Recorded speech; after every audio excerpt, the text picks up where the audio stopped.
the Biofriendly Podcast. It's the Biofriendly Podcast. All right, I'm ready if you're ready. Okay, I'm ready. Wait, are you ready? Well, I've been ready I've been sitting here. I was born ready. I've got headphones on. I've got I know. my ears are listening. I don't know if you've noticed, but the last few that we've done in the new space, Yeah. I've started the episode while like one of us is still getting in the chair, putting headphones on. I just wanted people to let everybody know, the audience know that, hey, we're working out the kinks here in the new studio space. We don't know what's happening. We don't know what's happening. That's the key. But what I did this time is I made sure that your seat and my seat at least had like half a foot between them, so we could wiggle around. Were we touching too much again? We were Jacob? a little. Yes. Did we get reviews? Yes. HR called and they said that is inappropriate.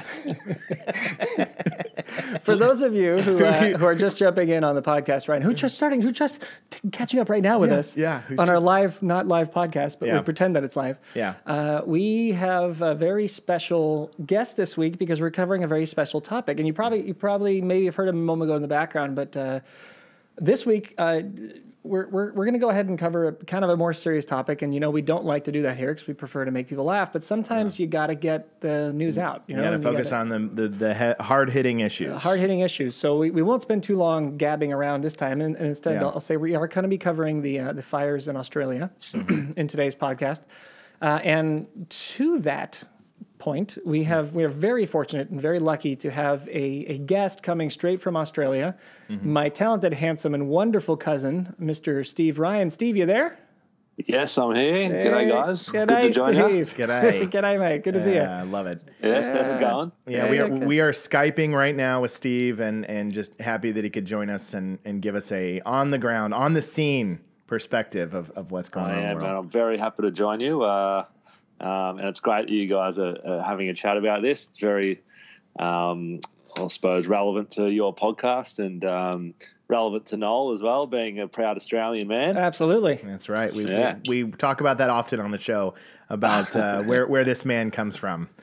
Oh, yes. No, it's pretty awful what we're reading out here and what we're hearing and I'll go into it later, but I've been chatting with our cousins and some of your siblings about what's happening to get sort of well updated on all of it. And a lot of times this stuff you get the worst of the coverage. So sometimes you wonder, is it overblown? Is it not overblown? And it's kind of frightening to talk to your family and then you hear, well, no, not really overblown. It's pretty much definitely terrible. It's pretty awful.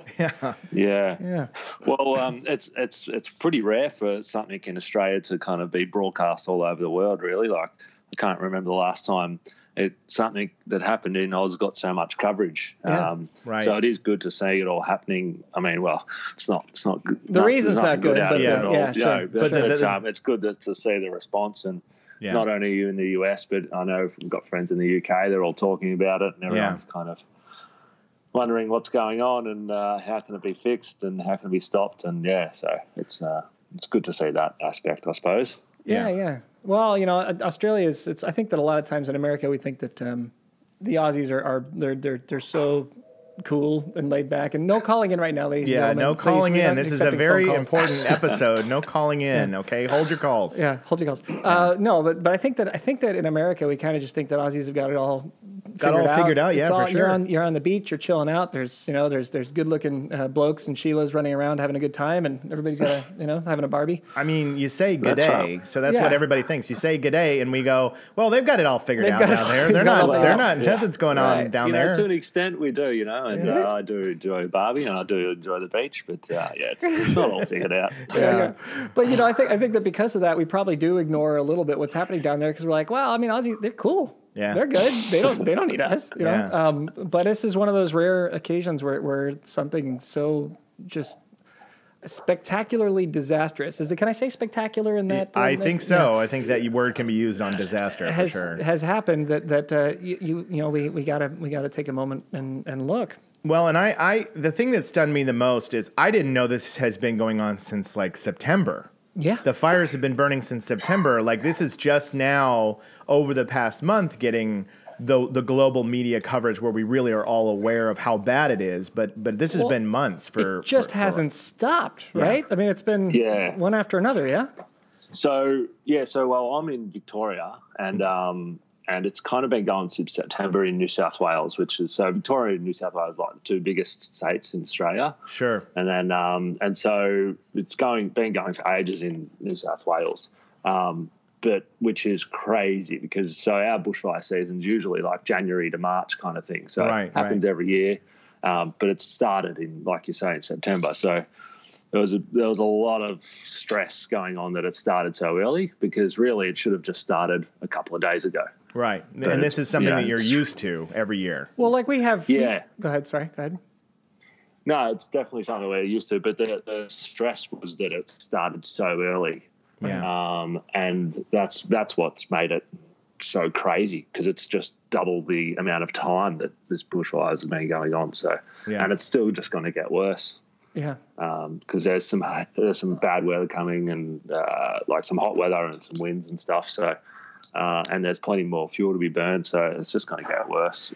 That's the forecast anyway. So it's not looking good. And that's the thing I think a lot of people don't quite understand about the geography of Australia is you've got on the coasts, particularly on the lower end, the southern end of both coasts, you have population centers. You have people who can get a bit more access to water, although I know there's issues with that, and we'll talk about that later.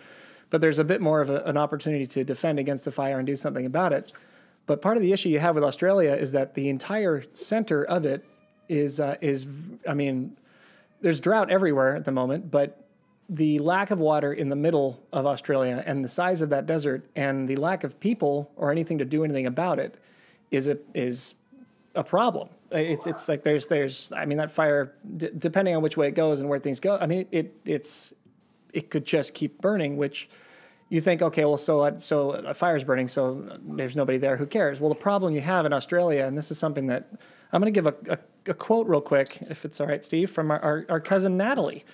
Here we go. Which was bloody brilliant. She pointed out, here's what she said. So many dozens of threatened species had been hit hard by the fires. In some cases, almost their entire habitat has been burned. So far, the Australian bushfire season has burned through about 12.3 million acres of bush, known across the world for its unique flora and fauna. Ecologists say the months of intense and unprecedented fires will almost certainly push several species to extinction. The fires have pushed back conservation efforts by decades, they say, and as climate heating grips, some species may never recover. Now, the thing that people, we all love kangaroos, we all love koalas, we all love wallabies. There's many famous, the Tasmanian devil, there's many famous Australian species that aren't found anywhere else, but these are just the ones that you've heard about. Australia has been alone on this planet for millions of years and has species that do not exist anywhere else and will not exist anywhere else that are living in that have evolved to live in that. And they're already endangered, they're already having problems, and now these fires are coming through at an unprecedented rate, and people don't know what to do. Right. Yeah. Yeah.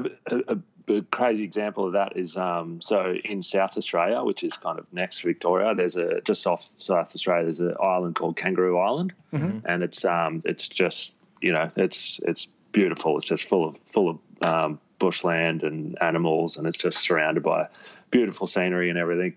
But it's actually home to a rare kind of, I suppose, not breed of koalas, but koalas, you may not know, that they generally a lot of koalas have chlamydia, which is a known fact, I think, amongst most. Yeah. But this in Kangaroo Island, it's the only place where the koalas don't have chlamydia. Wow. And that island has been burnt from top to bottom, and they say 50% of the koalas died. On that island. Yeah, and to have a population that doesn't have. They don't have the chlamydia that entire species of koala is almost gone. Exactly right. So that's like a crazy example of kind of how our flora. Fauna have just really been affected, and that's one example. There's thousands more, but it's pretty grim. Flora actually is another thing people don't think about. There's plant life in Australia that's similar to the animal life, is completely unique, completely different than anything else you'll find. And they don't have anything to eat now. Yeah. You know, well, let's talk about the kangaroos. Yeah, they've got nothing to eat because all of their grass has been burnt. Well, yeah, in some cases. Yeah. So very, very sad. What are you experiencing, like, you know, as somebody who's living there in this and in the thick of it? What is the general energy and vibe of the news, the people? What are the conversations that are being had in your world right now? Yeah, so it's kind of there's a lot of tension. There's a lot of tension, but there's also a lot of kind of good coming out of it, which generally happens with natural disasters. You know, people donate their time, their money, their efforts. But in regards to like discussion, it's very heated, and that's a bad pun, but it's because a lot of people are kind of blaming it on political things. So, you know, more could have been done in regards to climate change and stuff like that. Sure. And then there's other people saying that it's a conservation kind of issue, that there should have been more backburning going on. So it's there's a left wing element to it and a right wing element to it, and they're kind of clashing at the moment. Well, we're all too familiar with that up here too. You know what's interesting? I've got family, some cousins from the other side of my family, both sides are Australian. That you know, I asked everybody. I put out. I mean, I've been, you know, emailing and Facebook messaging and texting my whole family, and I have family who are you know, fairly conservative, family who are pretty liberal, and family who are very moderate, and everything in between. Yeah. And it's interesting to get all of the perspectives. One thing that is very constant, though, is that everybody across the board feels like this is something that could have been prevented, or certainly the scale of it could have and should have been prevented. Yeah, for sure. Yeah. It was always going to happen. But just the scale just could have been reduced for sure. Yeah. The one point as well. So our Prime Minister, Scott Morrison, he's a conservative, I suppose you'd say, over there. So he's a liberal guy. Okay.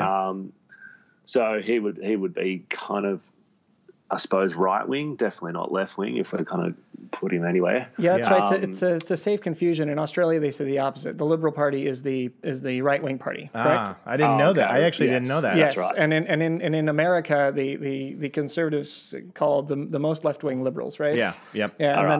This conversation could get confusing. It could get confusing. So we could say progressives is a good word that they like to use, right? Progressives for people who are maybe more left on the left side of center, and we'll call conservatives the ones who are on the right of center. Yeah, that'll be a nice. Okay, we'll do that. Nice one. All right, I've got my key, got my map. It's happening. So Scott Morrison, I suppose there's a back in kind of, you know, to 2018, the end of 2018, or after the last fire season, a bunch of the ex-fire chiefs from around Australia kind of got together and they recognised that something big was coming. Okay.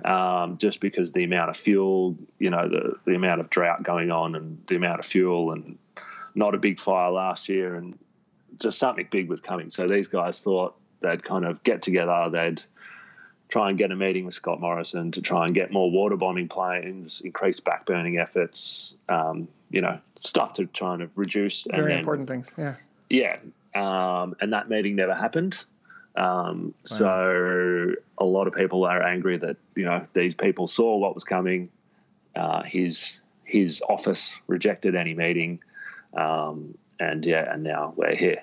Yeah. So that's one real issue that people are worried about. Right. Yeah. And I heard he took a nice little trip to to go on a little vacation while this is all going on. Visited you guys. Yeah, that was just some poorly timed holiday making on his behalf, and he's copped it after that. Yeah, I believe it. Which fair enough. Yeah. Yeah, that's how it goes.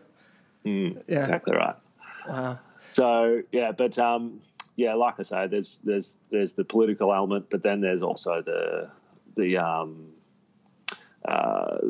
backburning is I think is a big thing that's not happening as much. And like our Indigenous people have been doing it 50,000 years. And I think there was a few efforts to do it, and it might have been tarnished just for conservation reasons. Yeah. But it's something that needs to be done. And I think after this we'll see that it probably gets increased. Well, as somebody who's unfamiliar, I'm just a regular old American boy. I don't know necessarily what you mean by backburning. Would you mind breaking down what that is? You can go for it, Steve, if you like. Okay, cool. Yeah. So it's like our CFA, which is in Victoria it's called CFA, which is the Country Fire Authority. They'll kind of go around to bushland areas, and they'll literally do controlled burns. To get rid of fuel. So leaves, dead trees, blah blah blah. I see. That's a pretty high level description of it. I'm sure there's more. Sure, but I get it now. Exactly. Yeah. It's a form of firefighting. Yeah. Yeah. So it's preventative, very much preventative. So, and like I said, like our Indigenous people have been doing that for years. But that was more to control and regenerate their environments, not so much to protect fire, but I've seen a few interviews of Indigenous people talking about hazard reduction and backburning, and it should be happening more. Right.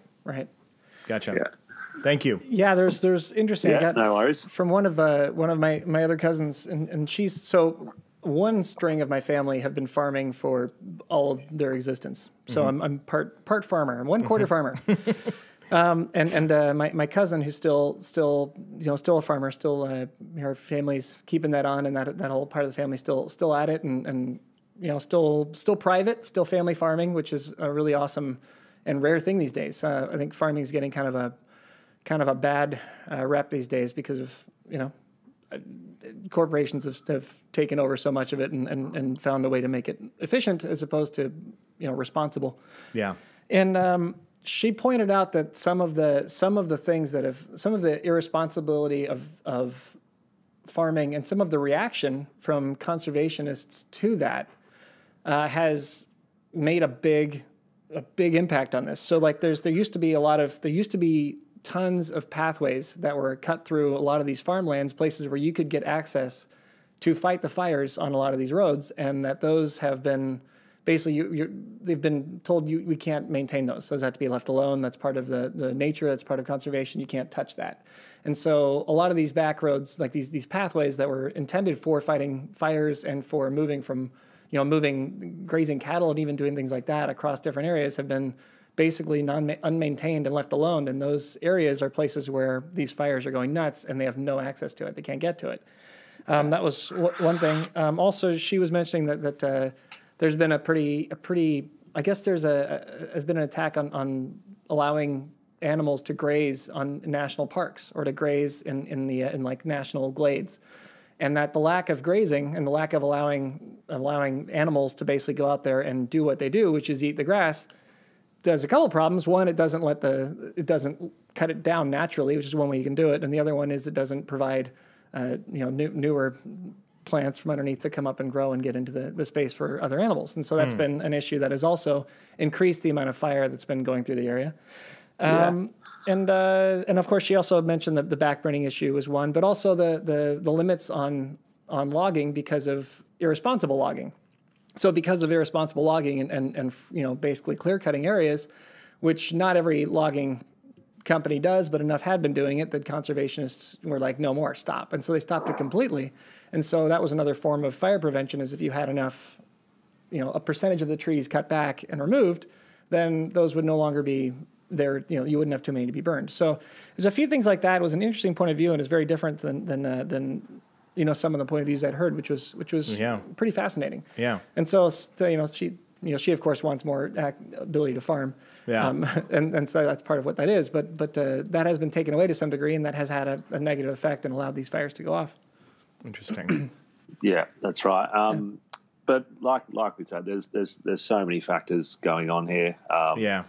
And there's just recently they announced that they're going to create some type of fire board, or there's some type of council kind of thing, to kind of collate all of these issues and get some understanding together and just to try and prevent something like this happening.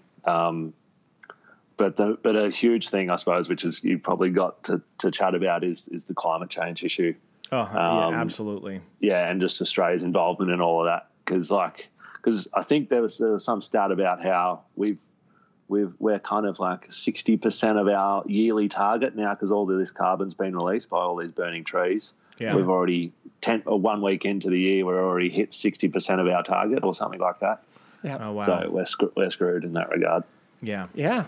Yeah, this is definitely, I know the climate change, that is the first thing that most of us that are looking at the environmental angle of something like this, that's what you think about. You think, at the start of this episode, you let me know that every year backburning, and this happens in January, and this is like how it all works.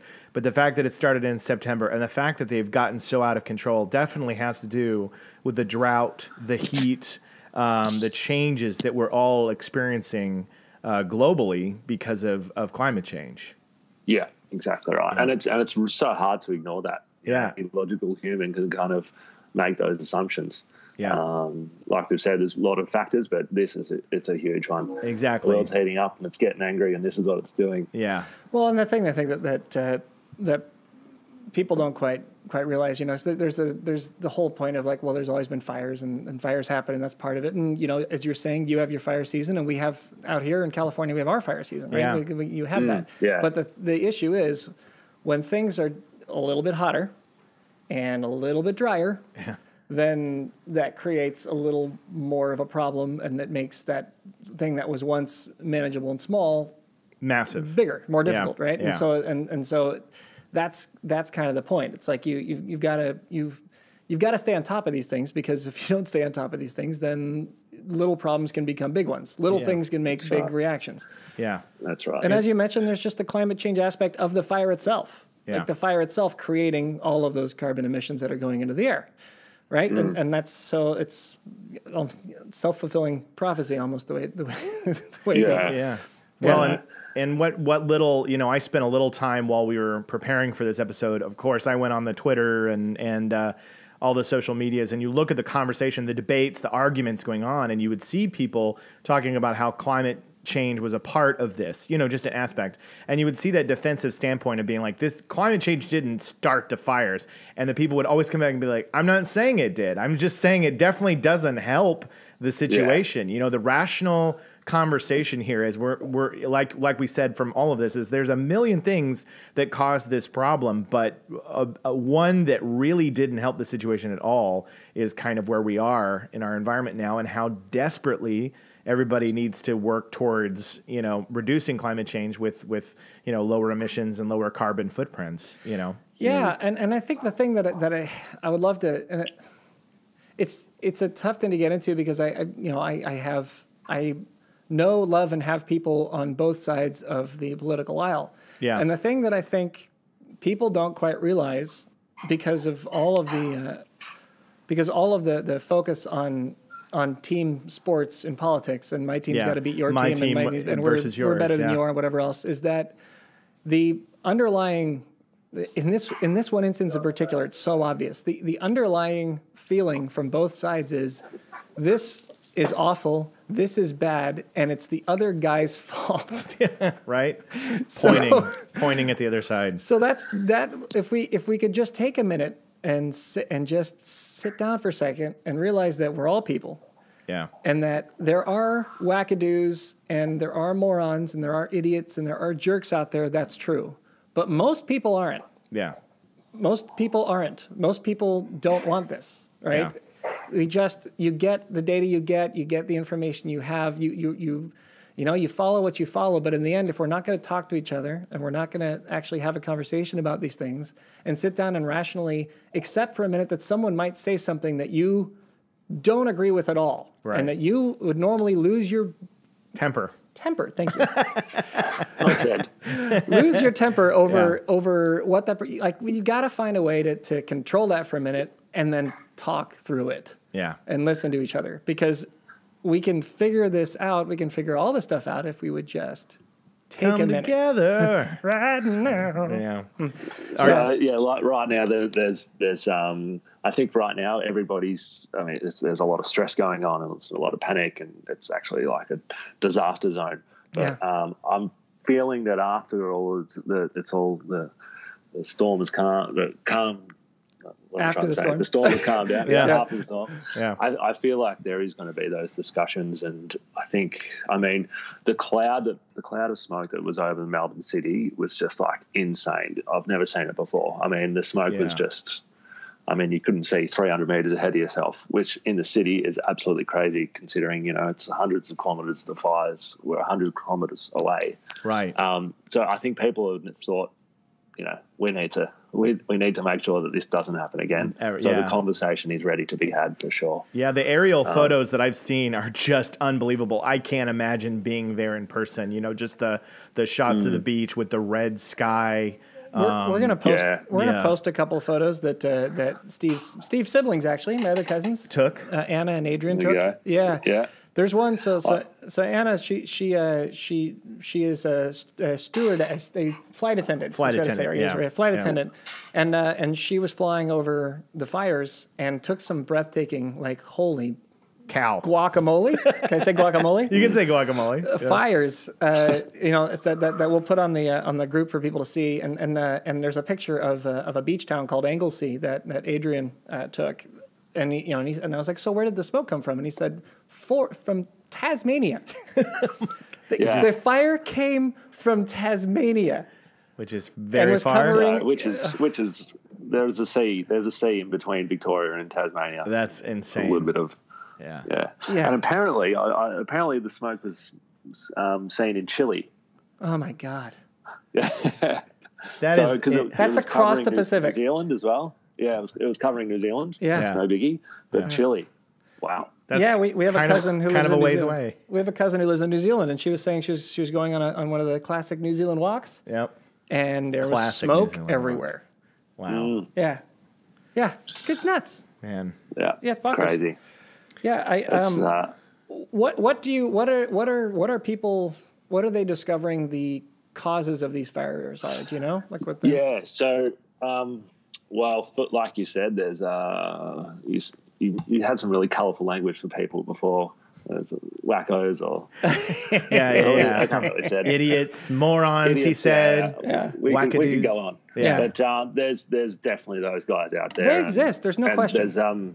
There's a bloke who works for the Rural Fire Service, which is the New South Wales Fire Service, and he lit 7 of the fires.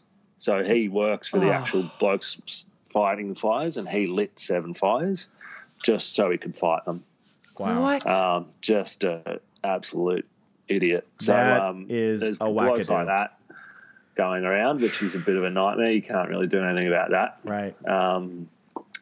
But then there's the accidents like, a power in South Australia, the Adelaide Hills, where all the wineries are.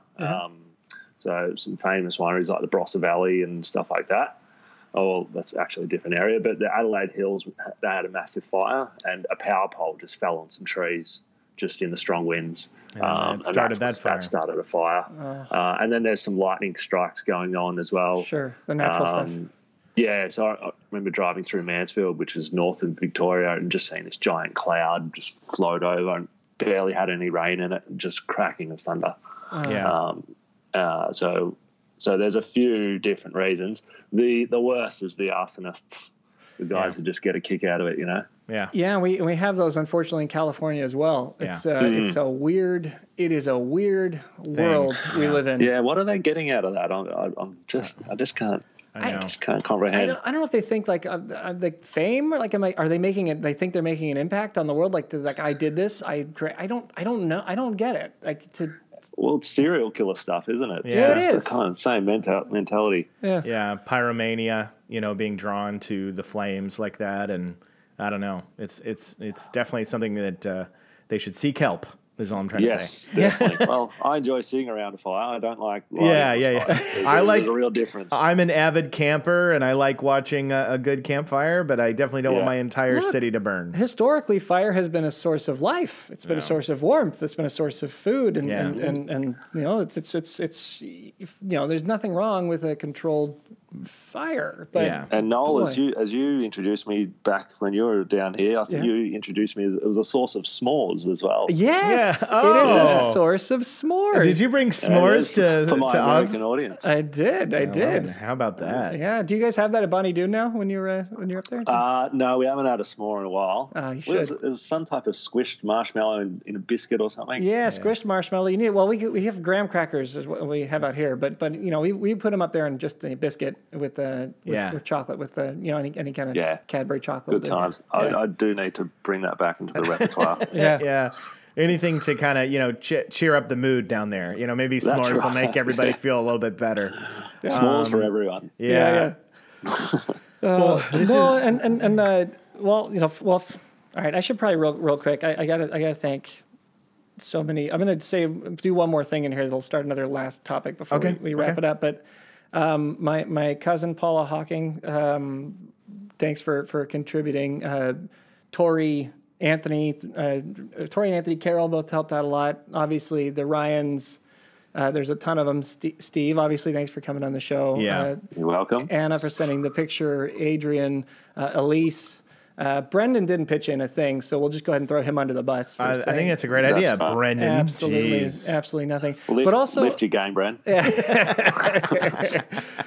But also our cousins. So Fran is in New Zealand. She's the one who mentioned that she saw stuff out there. That's one of our cousins. And then Stephanie, our cousin Stephanie, was terrific. She actually gave a ton of stuff. She said so there's the Bayside Community Emergency Relief Group is one she mentioned that people could join to get an idea of things that people are doing to help, where you can help, and what's going on with that. So we'll post that on the group so you can see that. But also she pointed out, and this is the wildest thing to me, one of the reasons why they can't fight the fires as effectively as they could have is because Chinese and American investors have the biggest water entitlements in Australia. So some of the water that could have been available to fight was owned by foreign people. Oh, no. And they didn't allow them to use it. Wow. Is that nuts? That is nuts. Yeah. We'll post that article too. It's on abc.net.au. It's wild to me. It is wild to me that first of all, that could even happen. Like why are Chinese people and American people allowed to buy your water? That's the first thing. I don't know. Yeah, that's some political stuff going wrong. It's madness. It's madness to me. Yeah. But it's I'm sorry. It's Marcel is in New Zealand. I was looking too quickly. I apologize. Sorry, Marcel, if you're listening. It was Marcel who was in New Zealand. I was reading through these too many texts too fast. But Stephanie said a bunch of stuff that we'll pass on forward. That thing. We can share this on the painless grain. The other thing that's really cool that people are doing is providing food for the endangered animals. And providing apparently people, I got a sense of this stuff, like people knitting, there's people who are maybe you can expand on that, Steve. There's a lady I work with actually. She's her mum's just been knitting these things called bat wraps, and they're just they're kind of little pouches for bats. So we've got native bat population. They're called flying foxes as well. Sure. And also for the little joeys and stuff, little kind of pouches. They've all been knitting these things to take care of them, and so like I said before, the response has just been amazing. Yeah. Between volunteers and money and food and everything, they've actually said. I heard on the news this morning they said stop sending food. We've got enough. Stop sending actual things. If you want to do something, give us some cash. Yeah, so, we need the money. Yeah. And even from the US, there's been money flowing in from there as well. So it's been awesome. On behalf of Australia to you guys in the US, cheers. Yeah, cheers. Well, some of the people I've researched on the fundraising has been really cool. Of course, this is a family show, so I won't go into too much of this Twitter person who started her own version of philanthropy, and she raised close to $1 million through her own methods. I think I know what you're talking about. What an amazing idea, right? It's wonderful. It's really wonderful. And then there's I don't know who this person is. You guys might. There's a celebrity named Celeste Barber. She's an Australian. She's one of my wife's favorite follows on Twitter and Instagram. She has raised over $30 million. Yep. And then there's a lot of great organizations. Did you want me to list off any of these organizations? We do have one that I focused on, but let's do the one you focused on, and we'll share. That way we can keep all the energy in the one because there's looking through all of this. The thing that I asked Jacob to focus on, and then I would like to kind of point out for our audience here if we're going to go. There's obviously, as you can. We'll post more options to give you other things you can do, but as Steve mentioned, cash is needed more than anything else at the moment. But the place that my heart is hurting the most, and so because I'm a jerk and I'm taking over the control of this whole thing, the thing that hurts my heart the most is the species in Australia that the animals may never recover. Yeah, and so we'd like to focus our energies on helping in that area in particular. Yeah. Yeah, I found WIRES, which WIRES Wildlife Rescue is Australia's largest wildlife rescue and rehabilitation organization, and the group is currently working hard to rescue wildlife during the fires. So that's WIRES is an organization that's doing exactly what you're talking about. Were you familiar with WIRES, Steve? Yeah, definitely. Out of all the kind of animal-based ones, that's the number one. So nailed it. Good work with finding that one. Yeah. So that's the one that we're really going to focus on for our listeners, is to look up WIRES. They really are doing some amazing work, and we're definitely going to contribute to WIRES and we're going to send some from Biofriendly and send some money their way to help these animals out. Right. Yeah, because they don't have they can't grab a hose, folks. Yeah, right. No, they can't. They can't do anything about it. Grab a hose. Yeah. So it's the numbers of animals that have died is that's what gets me. That's half a billion. It's just hard to even fathom that number. Yeah, exactly right. Yeah. So there's so many that have died, but then there's so many that will probably that will need euthanizing, because they're just too burnt or injured to carry on. So right. It's that aspect is really, really sad. It is. There's another one before we go that Anthony sent me, Steve, that he started off on and I asked for follow up, but it was also, I think, like 3 a.m. for him. He was coming in from work, but he was saying you're draining way too much water from the Murray-Darling River, causing huge negative effects on the environment. Yeah, that's a whole nother kettle of fish, really. Like, actually, when I say fish, it's ironic because, millions of fish have been killed by doing that. Right. And that river system has also been quite polluted by industry as well. Right. And that river feeds a lot of different communities and areas. So that's a real issue as well. Wow. Wow. So what's causing that? Just demand for that water and taking it away from where it should be going? Or I mean, I'm not particularly well versed on it, but I know that it's industry using it too much. Yeah. Industry polluting, and then the use of it is just it's being overused. Yeah.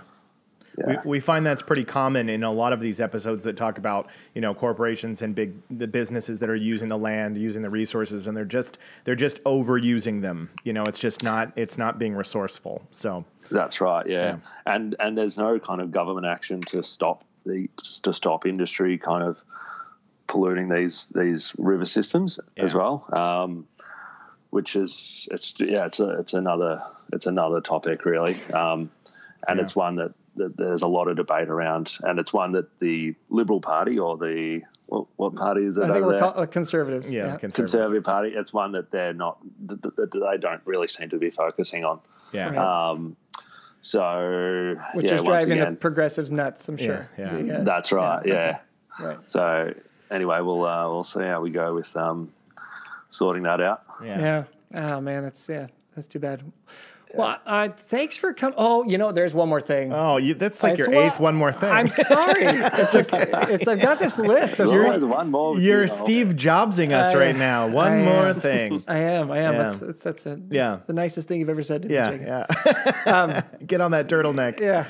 Yeah. So no, well, the issue. I mean, my family came through big. I said, let me know how you're feeling. Let me know what your thoughts are. Is there anything that we should be talking about? And by the way, I'm so sorry. There are 40 things that I have here that we don't have time to talk about. And so I do apologize to all of my amazing, wonderful family for all the stuff. And I'm sorry we couldn't get to it all. I tried to pick some highlights. Yeah. But Bonnie Doon, we talked about that briefly with the s'mores. Yeah. Bonnie Doon is a wonder. So every time we visit Australia, one of the favorite things that my kids and that we all, whenever we go, we get to go to Bonnie Doon. Right. Bonnie Doon is basically a camping area around a lake where Steve's family has, they have like mobile homes, kind of like they're sure. not. I mean, they're permanent in there, but it's like the mobile style sort of home. Would that be a good way to describe, Steve? Yeah. It's a bit of a holiday setup with caravans. Yeah, caravans. Like so it's a blast. You go there and then you're out in nature. You play in the water. They've got a pontoon boat they rip around in, and it's you can do skiing, water skiing. Sounds great. Well, or you could do skiing. Yeah. What I found out now from my cousin Elise is that the last time she was there, the water was drained down to like nothing, like disappeared almost. Yeah. Is that about right, Steve? Yeah. So I think it's actually like it's called a weir, so that it's basically a valley that's been flooded. Okay. So they've built a big wall at the end of it, and it's been flooded. So right now I think it's hovering around somewhere at 30%. So it does go up and down, but 30% is not a good place for it. Yeah. So that's an indicator that this drought has been really going for a while. It's a hard one. Yeah. Yeah, that's right. And it's just so dry around that area. So if anything happens around there, it's lights out. Wow. For Bonnie Doon. Well, I'm just hoping for all the rain in the world to hit your country right now. Maybe not all of the rain. All the rain. If all of it. I want all the rain, Noel. I want all of it. So Jacob, they already got in near Brisbane, up in the north of the country. They already got all the rain in the world, and it was a disaster. It was a disaster. Okay, so some of the rain in the world. Enough rain to put the fires out and get some moisture in that land. How about a steady downpour, gradual but just safe on and off, periodic rain. I don't control the weather. Let's start. That just puts like out the fire. We just want a gradual trickle. Okay, trickle. A nice solid stream. Okay. So many ways rain can fall. Oh, Steve, this has been great, man. We really appreciate you coming on the show. It's been a pleasure, getting a chance to talk to you and just sharing your insight in your story and kind of what you're experiencing there. We're really grateful that you came on the show. It's been very educational. Yeah, no worries, guys. It was great to chat, and it's so good that you guys are having a chat about it. Yeah. We can. Everyone can learn a bit more about it, and hopefully we get some change happening down here. We agree. That's the main thing. That'd be great. Was there anything else, Noel? No, say hi to the family for me. Say hi to all the kids, all those adorable kids that are growing up. And say hi to your family as well. I will, absolutely, Steve. All right, buddy. Good night, guys. I'll speak to you soon. Talk to you soon. Bye. Bye, Steve. Okay, I have disconnected the call, so we can do a little wrap up if you'd like, or we can just say goodbye there. I feel like Steve co-hosted with us. We should just get out of here. We should wrap it up without him. We're your beacon of light in a gloomy environment, and that's all we're gonna say. That's all we have, because we haven't done the rest. This has been the Biofriendly Podcast. Thanks for joining us, guys. We'll see you next time.